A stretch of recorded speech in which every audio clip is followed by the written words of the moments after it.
Welcome to Wildcat Science with Mrs. Haugo. This is Chemistry, Chapter 4, Section 3, Part 5.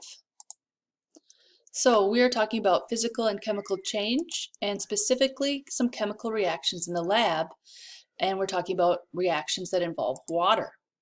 So why do we care so much about water? Why would the presence of water on Mars be a sign that life might exist there? Because many reactions occur in water. Especially the ones that are involving life, they involve chemicals dissolved in water. So let's take a look at some chemical reactions. A chemical change is where bonds were broken and rearranged, if you remember. And many reactions happen in aqueous solutions. And an aqueous solution is a solution where the water is the solvent. So it's something dissolved in water. Another word you need to know is the precipitate. Sometimes in chemical reactions in aqueous solutions, we have a precipitate, which is a solid compound formed during a chemical reaction. A precipitate is not soluble in water, so that's why it's going to precipitate out. And if you remember, it's one of the 4 indicators of a chemical reaction, that a chemical reaction has occurred. Also, let's talk about some ways we write it, some abbreviations you're going to need to know.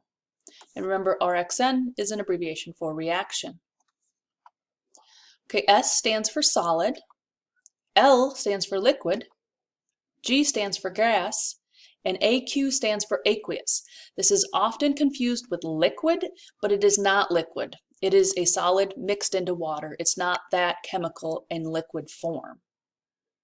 Okay, as I was saying, aqueous is different than liquid. That chemical has not melted. It's just been dissolved in water. So this is important because aqueous solutions often help a chemical reaction occur. If I have some sodium sulfide and some copper sulfate and I mix them together, I don't get a chemical reaction. I just get a light blue powder. I get a mixture. However, if I put that sodium sulfate and dissolve it in water and make a solution, and then I take that copper sulfate, so sodium sulfide and copper sulfate, and I make a solution, I get a chemical reaction. If you see, there is a dark brown precipitate, which is an indicator that a reaction occurred, and that precipitate is an insoluble compound. We're going to be looking at 2 types of reactions today. The oxidation and reduction reactions. And here's a nice picture of it. It'll make more sense later. You are losing and gaining electrons. So you have compound A, which has 2 electrons that it gives to compound B. And since it lost electrons, we say it was oxidized. And then B gained those 2 electrons, and we say it was reduced. Then another type of reaction we're going to look at are acid-base reactions. And an example here is we have an acid, hydrochloric acid, and a base, sodium hydroxide. And we mix those together and we get a salt, sodium chloride, and HOH, H2O, water. So these are, please write this down, 2 types of reactions that take place in aqueous solutions, and there are many other types of reactions. We're just going to focus on these 2 because they are very common in aqueous solutions. Okay, let's jump into the first type, oxidation and reduction. So oxidation reduction can be abbreviated redox. And redox reactions involve the transfer of electrons. And if you won't remember, E- is electrons, you want to write that out, or redox is oxidation reduction, you'll want to write that out. So oxidation means the losing of an electron or electrons and becoming more positive in a chemical reaction. So let's think about this a little bit. If I lose negativity, I become more positive. So sometimes this messes people up, but just remember, if I lose an electron, I lose negativity, so I become more positive. And then the opposite, reduction, means you've gained an electron. I know reduction usually means reducing, and this times it's meaning gaining, which is confusing, but it was named before people knew about electrons, and then when you reduce something, you're usually going from a metal oxide just to that metal, and so it was actually losing weight because it was going from a compound to an element, and then people didn't know about electrons, and so that's why they named it that, so we're stuck with it. Okay, so reduction means gaining an electron or electrons and becoming more negative. So if you gain an electron, you gain negativity, so you become more negative during a chemical reaction. Okay, oxidation reduction reactions involve salts, and a salt is an ionic compound.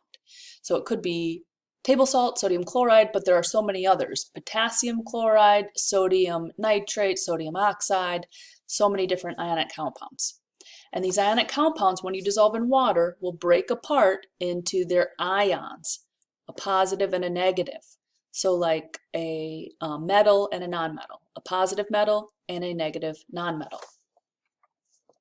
So looking at our example, copper sulfate, we get copper becomes the metal ion +2, and sulfate, this is a polyatomic ion that you'll learn about later, and that becomes -2, and it acts as one thing. Okay, please copy down this chemical reaction. We have solid zinc plus copper sulfate, which is aqueous, which means it's dissolved in water, will yield zinc sulfate, which is aqueous, dissolved in water, and copper solid. And we know if it's a solid formed in a chemical reaction, that's a precipitate. So the copper precipitates out. So what actually happens in a chemical reaction is they break up. We know those ionic compounds break up into their ions. So yes, you do need to write this again. Sorry. So we've got solid zinc stays that way. And then this copper sulfate breaks up into copper +2, which is aqueous, and sulfate, which is -2, which is still aqueous. And the zinc sulfate breaks up into zinc +2 zinc, which is aqueous, and aqueous sulfate, which is -2, and then copper, which is solid, which is going to be still neutral. Okay, please write their charges on there. So if it's just a regular element, it's going to be neutral. So it has a charge of 0. And over here, the copper has a charge of 0. It's just a regular element. And then we know this copper ion has a +2 charge. And this, let's stay over on this side. And this sulfate ion, we know has a -2 charge. Coming over here, the sulfate ion still has a -2 charge. And this zinc we know has a +2 charge. So please write those down. So we can see during this chemical reaction, the zinc had 0. It had the same number of positive protons and negative electrons, but then it lost 2 electrons. So then now it's positive. So it has 2 more protons than it has electrons. And it became zinc +2. Okay, so when I looked up zinc, it has an atomic number of 30, so it has 30 protons. And in this situation, it has 30 protons and 30 electrons. And then when it lost 2, it still has those 30 protons, but now it only has 28 electrons, excuse me. So 30 protons, 30 electrons, then 30 protons, and only 28 electrons, so it's going to have a +2 charge. So since it became positive and lost electrons, it was oxidized.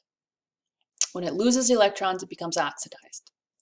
Then we look at copper. So copper went from +2 to 0. And how did it do that? It gained 2 electrons. So if you take those 2 electrons and put it there, you get a neutral atom. So during the chemical reaction, copper +2 gained 2 electrons to become just regular copper. And that means it was reduced. So when you gain electrons, that is reduction. There are 2 ways to remember this. Leo the lion goes grr, and oil rig. So Leo, loss of electrons is oxidation, goes grr. Gain of electrons is reduction. And then oil rig. Oxidation is loss, reduction is gain. Oil rig. So whichever one works for you. All right, so let's take a little look at this. We have our copper sulfate, and as you know, copper sulfate is an ionic compound, so it breaks up and dissolves in water. So we have copper +2 ions and sulfate -2 ions, and then we've got all these water molecules surrounding them. And if I put solid zinc in that copper sulfate solution, what I notice is that the rod starts getting eaten away, and there is a precipitation of copper. So how do we write that as a chemical equation? Well, so we already wrote this, you don't have to rewrite it. We had our solid zinc in our copper sulfate solution, which broke up into ions, and then the zinc, you actually got zinc sulfate, and the zinc, you see it's green now, that zinc sulfate broke up into its ion, zinc and sulfate, and then you have solid copper down there as your precipitate. Okay, so looking at that a different way, we have solid zinc reacts with copper sulfate, and what we see is that copper precipitate, solid copper, is forming, and that the zinc is reacting, it's disappearing. And we know copper sulfate is a salt in water, so it's going to break up into its ions. And the copper went from +2 to neutral, so it had to gain 2 electrons. And you don't need to write this down, but we will write something down in a couple minutes. So the copper ion gains 2 electrons to form solid copper. Where could those electrons come from? They had to come from the zinc. So the solid zinc is becoming zinc sulfate. It's becoming that zinc ion, and it's giving up those 2 electrons to the copper. Okay, so now let's write this down. Okay, these are what are called half reactions, redox half reactions. So we're going to write the reduction half reaction, and then the oxidation half reaction, and then the total. So on the reactants, you have, and please write this down, your copper ion, which is aqueous, plus 2 electrons becomes solid copper, your product, and that is a reduction half. And then below that, we're going to write the oxidation half. So we have solid zinc is going to react and form your zinc ion, and then it's going to lose, it's going to give off 2 electrons, and that is oxidation. Okay, so like we said earlier, in the products, the copper gained electrons in the process and was reduced, and the zinc lost electrons and was oxidized. So these two things are happening all at once. It's not this happens, then this happens. It's all happens at once. So we have to add those up to get a total reaction. So please write this down. Copper 2+, which is aqueous, and zinc, solid zinc, form copper solid plus zinc 2+ aqueous. That is your redox reaction. You may be wondering, well, what happened to the sulfate? Well, the sulfate is in there, but it doesn't actually participate in the reaction. It's called what we call a spectator ion. If you notice, it just was sulfate, dissolved sulfate the whole time. Okay, so that was an introduction to redox reactions, and we're going to really dive into it in 4th quarter in chapter 15. In our next video, we are going to talk about acid-base reactions. I will see you then.